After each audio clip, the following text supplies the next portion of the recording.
All right, Shalom. First and foremost, want to give all praises to Yahweh, Bashem, Yahweh Shai, Bashem, Kakodash, Brakdam, and Shalom to all you Akim and Akwaf out there, all right, as well as, the elect, the body of believers that are prophesied to return to the Lord, Yahweh Shai, the Mashiach, um, in these latter days.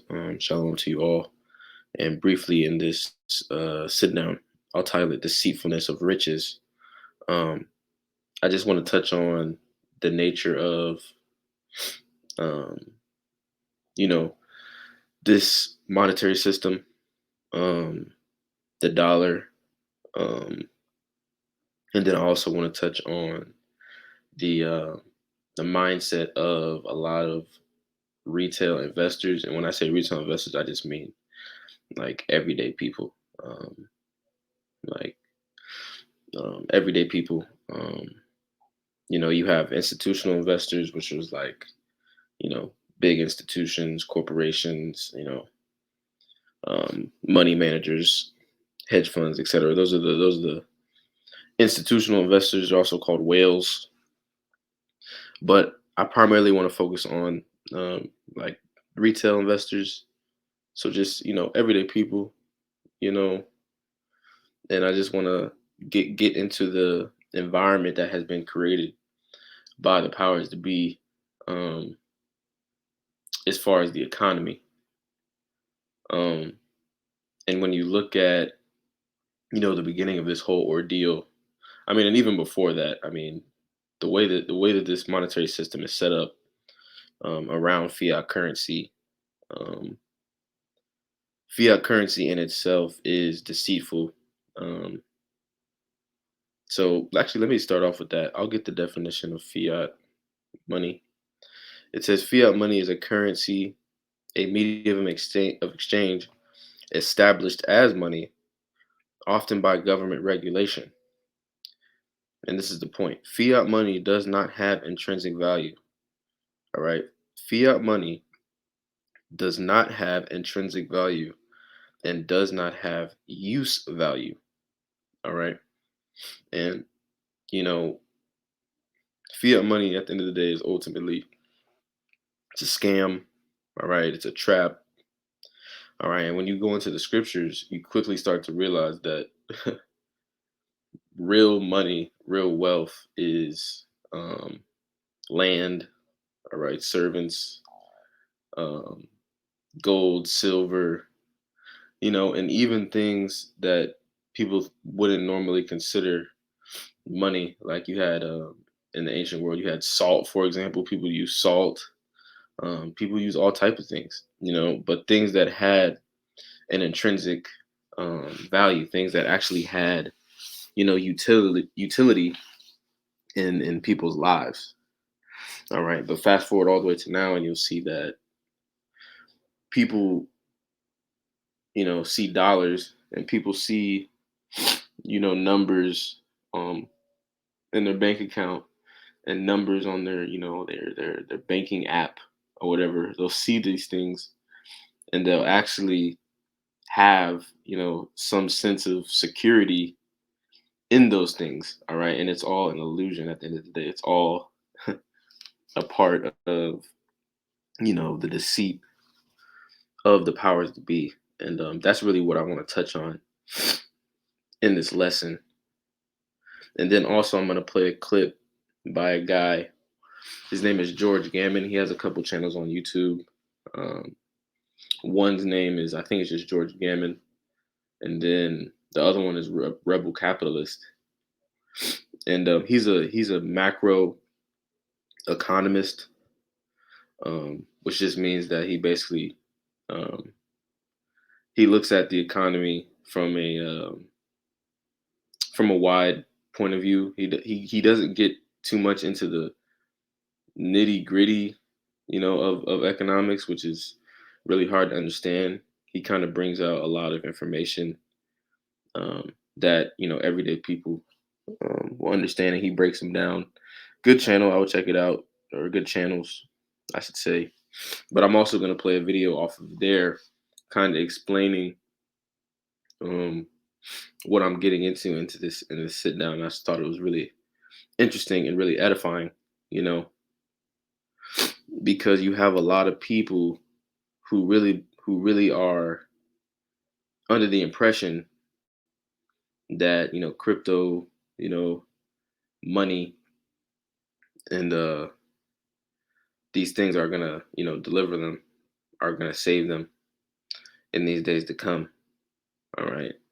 And we understand, through the spirit and through the elders and apostles of Great Millstone who have been prophesying this for years. We understand that crypto, um, which means hidden, by the way, when you do the etymology on that word crypto, it means hidden.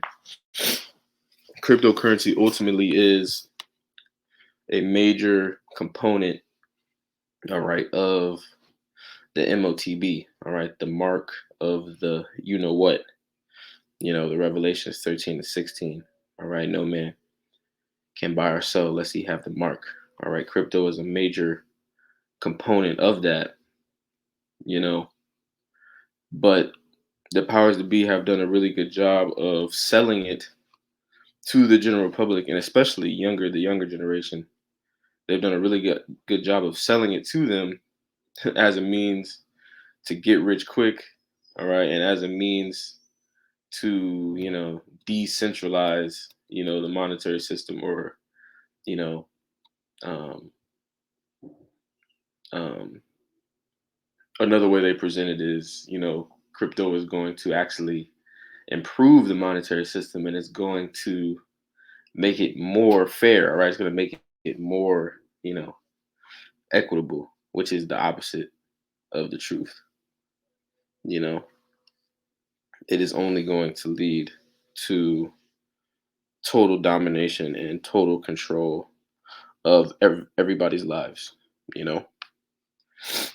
So let me get the definition of deceit for real quick, and then I'm going to hop into the quick clip. I don't plan on this being long at all, so Salakia for the long intro.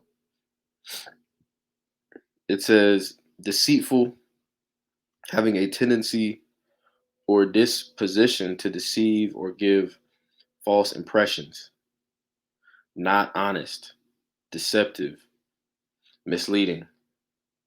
All right. And we just went into that. When you look at, you know, fiat money, when you look at paper money, you know, which essentially the entire globe is operating on, that tool in itself is deceitful. All right. It is misleading. It doesn't actually have any value at all. All right. It's just, a symbol. Okay. And then in most cases, it's just a representation of debt. All right. A Federal Reserve note. All right. So it's just a physical representation of debt. All right. So let me just jump into this real quick.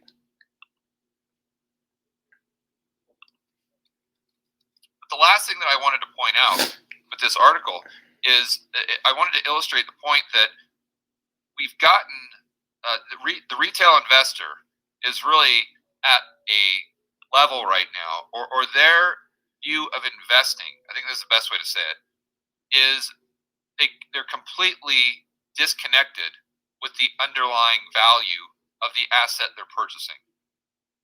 So let me give you a quick example of that. I always like to use McDonald's. All right. And this is a really important point because, we're seeing, the rise of inflation. All right. We know all of this was purposely done. We had all those extra dollars that are pumped into the economy, trillions and trillions of dollars, which is going to obviously devalue the dollar and make prices go up. Okay. We see all these things being done so that they can bring in this new system, the NWO, so that they can collapse the dollar, all right, collapse really society as we know it, all right, and then ultimately usher in, you know, their solution, problem, reaction, solution. Um, I'd recommend looking that up. Um, but like he's saying, um, you have a lot of people, who have cryptocurrency, in their investment portfolios. They're relying on these different coins to go up. You know, Bitcoin, Ethereum, et cetera, et cetera. But they're not really understanding that all of it leads, you know, to the fulfillment of Revelations 13 and 16. All right. No matter how you cut and slice it, no matter if they end up going up in value, no matter whether they crash it and they all go down in value, which is what I believe, speaking as a man, is going to happen because you have a lot of these coins that don't actually have any utility. Okay. 99% of the coins that people trade have absolutely no utility. The whole market is based on speculation, and it's based on the inflation of the entire economy as a whole. When you pump all those extra dollars into the economy, which the government has done, all that money has to go somewhere. All right, that's why you see the stock market still going up. That's why you see the crypto market still going up. That's why you see the housing prices still going up. All right, and at the same time you have um, employment decreasing. All right, you have salaries and wages decreasing. All right, and then you have the value or the purchasing power of the dollar decreasing. All right, and when you combine all of that together, it's a recipe for absolute um, disaster. All right, and all praises. This is the work of Yahweh Bashem Shai through the powers to be. And it's very exciting times that we're living in. But Salaki, let me keep going. because McDonald's is something we can all relate to, and it's actually something I considered buying back in the day prior to retiring. So I've got a pretty good idea of how what their balance sheet looks like, what the normal McDonald's P&L looks like as well. So when I was considering buying a McDonald's, I couldn't care less about what that McDonald's would be worth in a year or a week or 5 years. That was of no concern to me whatsoever. I was just looking at the return, my cash on cash return, and how I could improve the business and how I could increase the positive cash flow that I could put in my back pocket at the end of the year. So in doing so, I'd say, okay, well, this business is going to cost me $1 million to buy, and it's throwing off $200,000 in cash, and it's been doing that for the past 10 years. It's in a great area, great demographics for a McDonald's. This general manager has been there for 5 years, someone you can trust. And then maybe I could do a little bit of cost cutting. Maybe I could, throw in some of those machines or something like that where you're able to order. Maybe I could do some promotions with the local community and get and increase it slightly. So each year we're increasing the gross revenue by 5%, something like that. That's the way I'd look at this McDonald's. If I had my business broker come to me after a year and said, "Oh, George, I've got bad news." Really? What? So I just increased the revenue from 200 grand to 225 in the first year that I owned this McDonald's. So what could be bad news? Oh, boy, unfortunately, the Fed has raised interest rates. So the value of your McDonald's or what you could get for it on the open market has gone from $1 million to 900. I would say, why are you bringing that to my attention? What do I care? That is completely irrelevant to me because I don't want to sell my McDonald's. See, that's an example of buying the underlying business. You're buying the value that the business has. And that's the way you should invest. All right, and that brings me to my next precept. When I was watching the video, there's a few precepts that came to mind.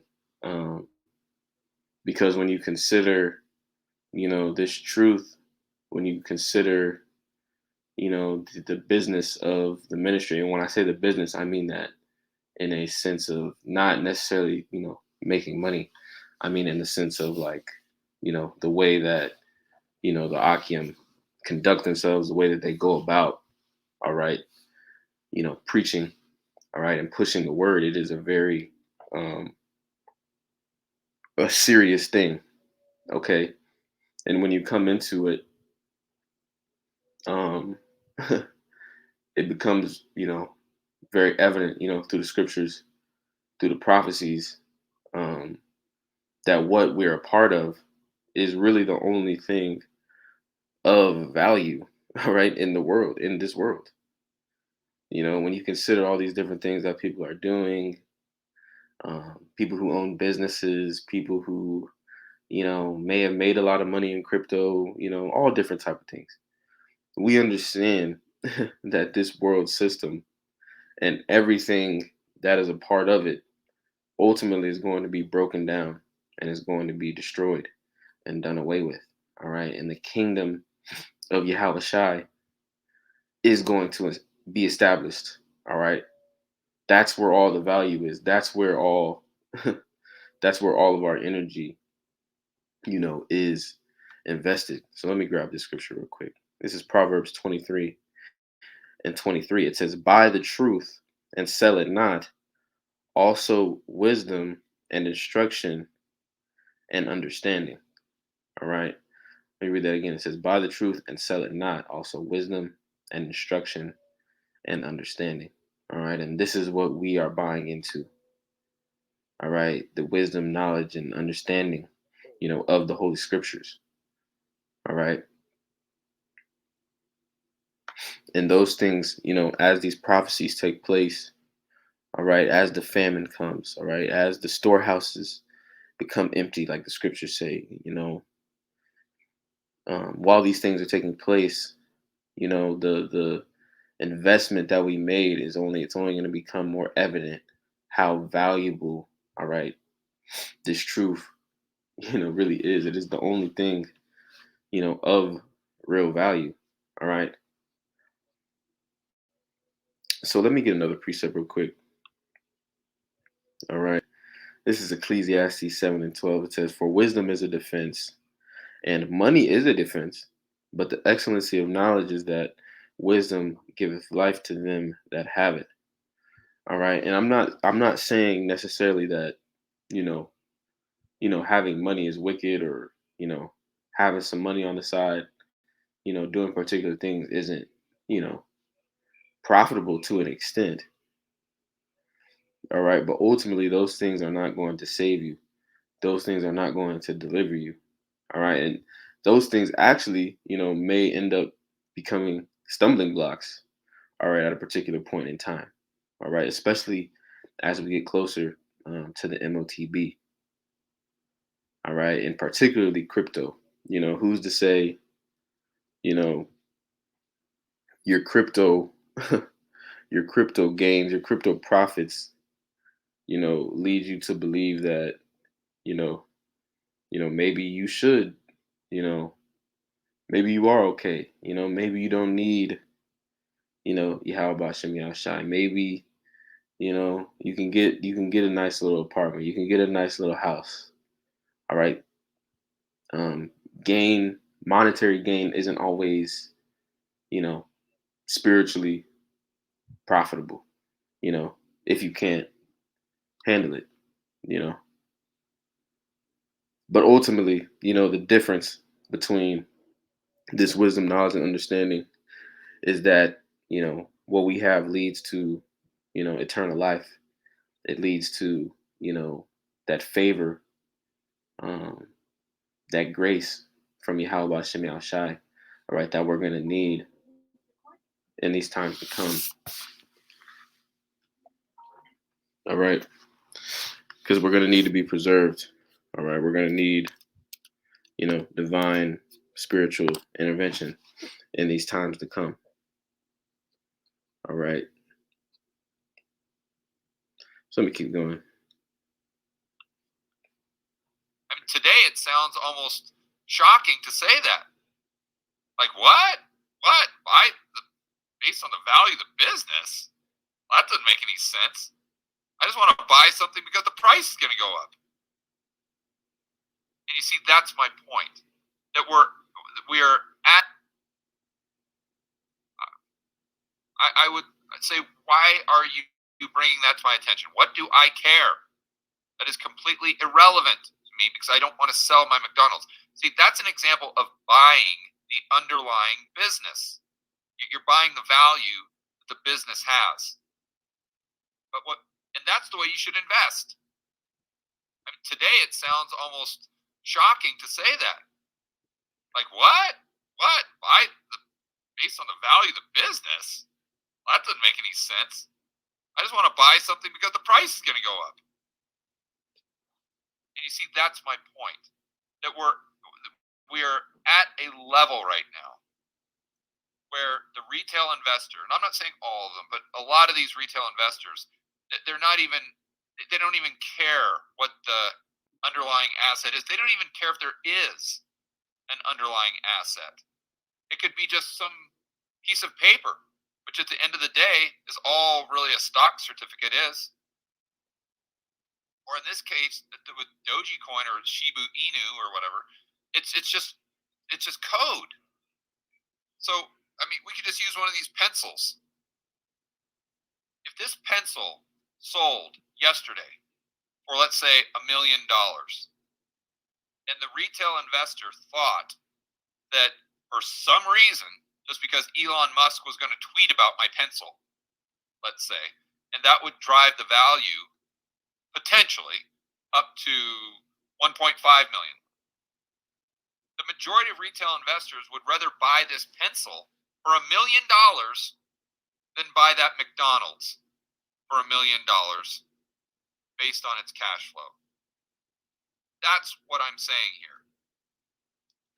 And, that's really crazy to sit and think about, all right? Because it says so much about the mindset of a lot of people.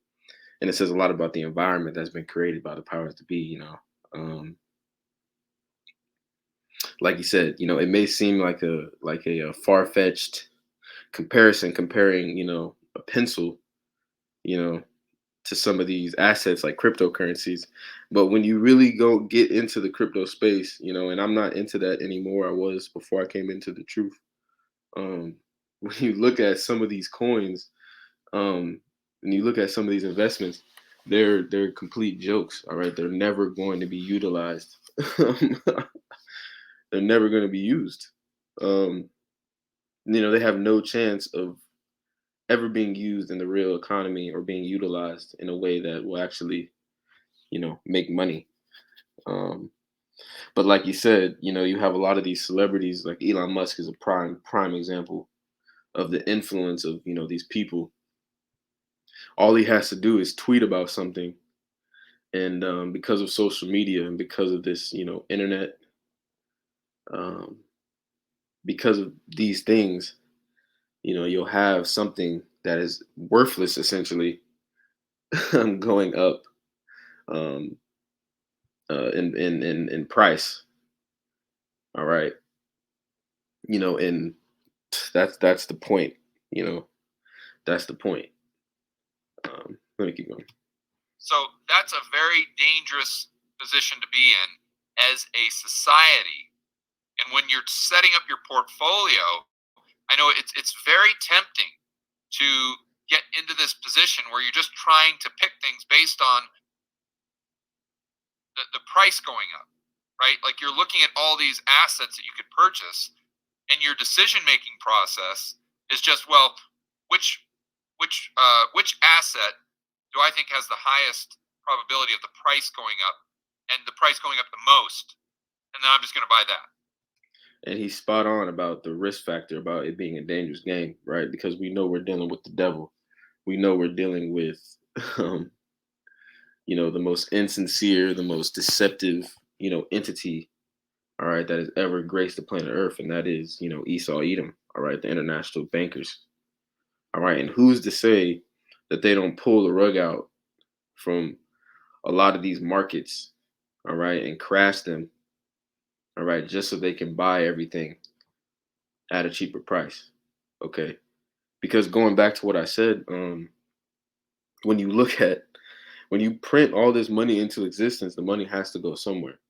So people are invested in all these different things, thinking, that they're doing okay, that they're making it, but they still don't understand that these big institutions, these big conglomerate of corporations and entities, they're still the primary owners and stakeholders of all these markets. So at whenever they want, or whenever Yahweh Bashem Yahushai puts the spirit on them, if he does put the spirit on them, you know what I mean, to do this. I don't know how this is going to play out. I'm just speaking as a man. If they do pull the rug out from under these markets, everybody is going to lose, or not everybody, Salakia. People who have been putting all their stock into these things, they're going to be very, very, very disappointed. All right, and they're going to be um, looking. They're going to be in a, what's like the scripture say, they're going to be in a rough case. They're going to be in a bad situation. All right, and that's why we don't put our stock into any of these things. We put our stock in our faith and our trust and our hope into Yahweh Bashem Yahushai. That's a fool's game. That's a fool's game. Just try to ignore the price and the price going up the most, and then I'm just going to buy that. That's a fool's game. That's a fool's game. Just try to ignore the price direction and just try to buy value. What's the old Warren Buffett quote? It's price is what you pay, and value is what you get. And I think in a day and age where the markets are this insane, where there's an $11 billion market cap on a joke of a joke, you have to stay grounded and remember the investing principles. And that's pretty much all I wanted on that. When he talks about the joke of a joke, he's talking about a particular coin named Dogecoin, all right, which was very popular. And then he's talking about a coin which is basically it's like another version of Dogecoin called Shibu Inu or something along that effect. I'm not exactly sure. But going back to what I said, you have 99% of these coins, these cryptocurrencies that are jokes. They don't actually have any use case in the economy, all right, or their technology is not even useful. Okay, they're just literal jokes, all right, that just caught you know attention, through the media, and because of that, their prices went way up. So that's what he's talking about. So not only are coins that are worthless going up in price, but jokes and jokes of a joke are going up in price. Just illustrating, you know, the environment that we're in. All right. So let me finish off with this, um, because this ultimately the term deceitfulness of riches I got from Matthew, the 13th chapter, the parable of the sower. I'm not going to read the whole thing. Like I said, Matthew the 13th chapter. But I'll go ahead and read the verse. It says, "He also that received seed," all right, being the word, all right, this truth, "among thorns is he that heareth the word, and the care of this world and the deceitfulness of riches choke the word, and he becometh unfruitful." All right. So, like I said, you have a lot of guys. I'm sure you have a lot of guys that, even like myself before I came into the truth, you know, you may have put your money into, you may have made an investment, all right, and it on paper, on the digital, your bank account screen, it may have actually, you may be doing all right, but ultimately, you know, all of that is complete vanity, all right, and all of it is an illusion at the end of the day, all right, when you really, understand the fiat money, the fiat currency system that we're underneath, all right, all of it is vain, all of it is deceitful, all right, and the only thing of value is this truth, all right, is the knowledge of Yahweh Bashem Yahushai, you know, and that is what our focus should be. Speaking to myself first and foremost, All right. So that was the point on that. And with that, I'll say, call hello, Yahweh Shem Shai, and Shalom.